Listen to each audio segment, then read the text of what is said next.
आपको कार्यभार सौंपा सर, क्या कहेंगे? बेदी जी को बधाई देता हूं और मैं हरियाणा प्रदेश के सभी लोगों का दिल से बहुत बहुत धन्यवाद करता हूं, जिन्होंने एक बड़ा बहुमत भारतीय जनता पार्टी के पक्ष में तीसरी बार दिया है। देश के यशस्वी प्रधानमंत्री आदरणीय नरेंद्र मोदी जी और डबल इंजन सरकार की जो नीतियां थी उसके ऊपर मोहर लगाई है। आदरणीय मोदी जी के नेतृत्व में हम और गति से हरियाणा प्रदेश को विकास की और बढ़ाने का काम करेंगे। हमारे सभी मंत्रीगण को विभागों का बंटवारा भी हुआ है और सभी मिलकर के जो अपेक्षा से हरियाणा प्रदेश के लोगों ने बड़ा बहुमत दिया है, तीसरी बार दिया है, भरपूर प्रयास करके हम सब मिलकर के उन अपेक्षाओं के ऊपर खरा उतरेंगे और हरियाणा को विकास की एक नई ऊंचाइयों पर पहुंचाने का काम आदरणीय मोदी जी के नेतृत्व के अंदर करेंगे। सर, विधानसभा कब बुलाई जा रही है?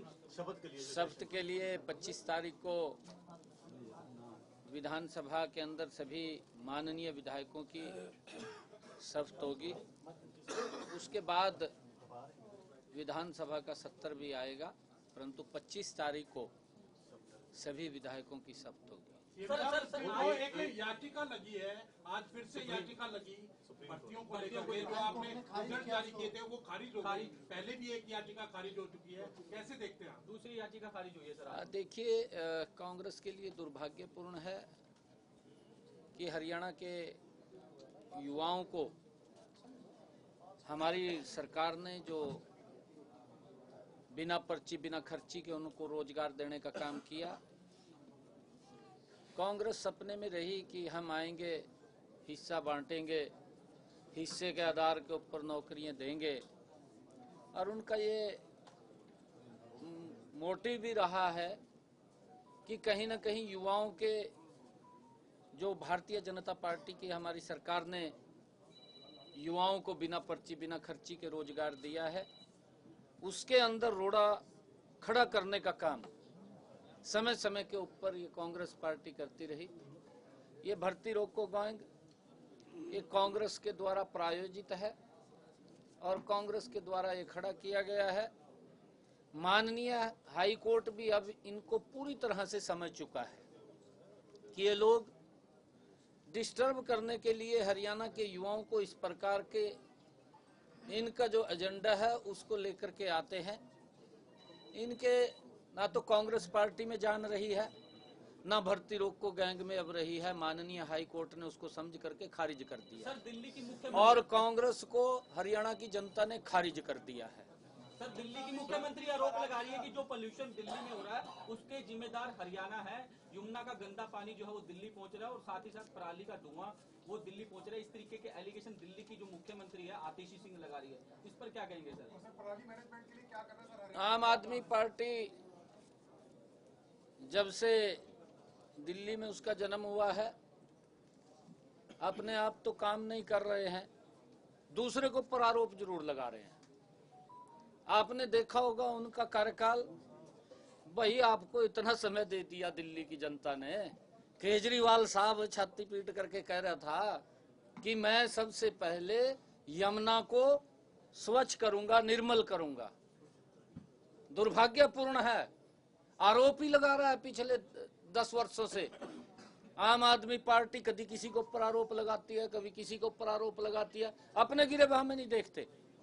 केंद्र सरकार ने यमुना को निर्मल स्वच्छ करने के लिए 6000 करोड़ रुपया वो आम आदमी पार्टी दिल्ली को दिया है कि उसको स्वच्छ किया जाए।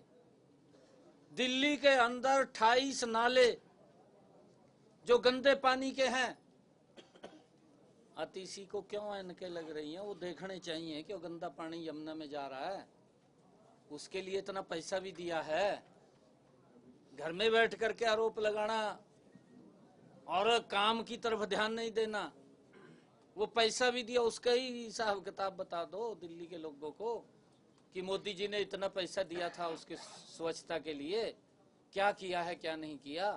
आरोप क्यों लगा रहे हैं? इस प्रकार के आरोप लगाना ये उसके डीएनए के अंदर है। काम नहीं करना, आरोप लगाना। मैंने आतिशी को कहा था जब उन्होंने मुख्यमंत्री पद की शपथ ली थी, शायद आप लोगों के पास वो बाइट भी होगी, मैंने कहा था कि केजरीवाल के रास्ते पे मत चलना, आप थोड़ा रास्ता अलग करके दिल्ली के लोगों को राहत देना। परंतु वो तो हूबहू उसी के रास्ते पे चल रही, उससे भी आगे चल रही है। दिल्ली के लोगों को कहाँ राहत मिलेगी? दिल्ली के लोगों को राहत ये रह गए और कुछ समय रह गया है, अभी साफ होने वाले हैं। ये खाली लोगों का झूठ बोल करके और दूसरे के ऊपर आरोप लगा करके ये वोट बटोरना चाहते हैं। अब इनकी नीति को समझ चुके हैं। जिस प्रकार से कांग्रेस झूठ का सहारा लेती थी, ये भी झूठ का सहारा लेते हैं। परंतु अब इनका चेहरा, इनका नकाब उतर चुका है। अब जनता समझ चुकी है, अब इनको सबक सिखाएगी। सर, पराली मैनेजमेंट को कुछ लेके हरियाणा क्या कर रहा है सर?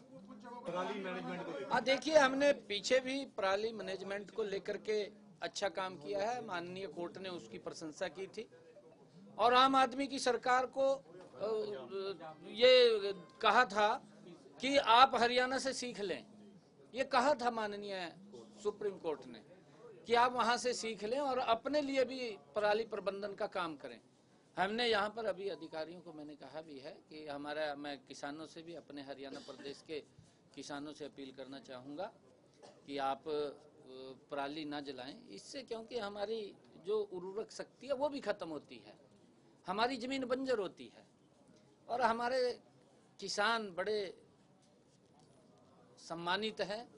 मैं अपील करना चाहूँगा कि हम पराली ना जलाएं, दूसरे को भी रोकें। अगर कोई पराली जलाता है आगे आकर के किसानों से अपील करूंगा, क्योंकि हमने उसके लिए अलग से प्रावधान किया है। अगर प्रति एकड़ वो पराली उठाता है, आग नहीं लगाता, तो 1000 रुपये प्रति एकड़ के हिसाब से भी हम उसको इंसेंटिव देते हैं। और हमने अलग अलग जो इंस्ट्रूमेंट हैं उसको इकट्ठा करने के, चाहे रिपर है, बेलर है, उसके ऊपर भी हम सब्सिडी के ऊपर किसान को देने का काम हमारी सरकार कर रही है। मैंने अभी कहा है कि अगर और आवश्यकता है तो उसको आगे बढ़ाने का काम करें ताकि किसान को कोई दिक्कत ना आए। हम किसान के हित के अंदर, किसानों के जो सुझाव हमारे पास आते हैं हम उनको प्राथमिकता के आधार पर लागू करते हैं। और मैं अपील भी करना चाहूँगा अपने सभी किसान भाइयों से कि क्योंकि माननीय सुप्रीम कोर्ट ने पूरी प्रशंसा हमारे हरियाणा के किसानों की है कि आप देखिए किसी के क्योंकि विपक्ष है, विपक्ष इसी प्रकार का दुष्प्रचार करता रहता है। हम सब इस बात को जागरूक होकर के पराली ना जलाएं और पराली जलाने से कई प्रकार के नुकसान होते हैं, उन नुकसानों से हमें बचना चाहिए। यही मेरा सर, विधानसभा में आपकी ऐतिहासिक जीत हुई, नगर निगम के बारे में कोई विचार कर रही है सरकार? बिल्कुल कर रही है। सभी चुनाव होंगे, सब चुनाव होंगे।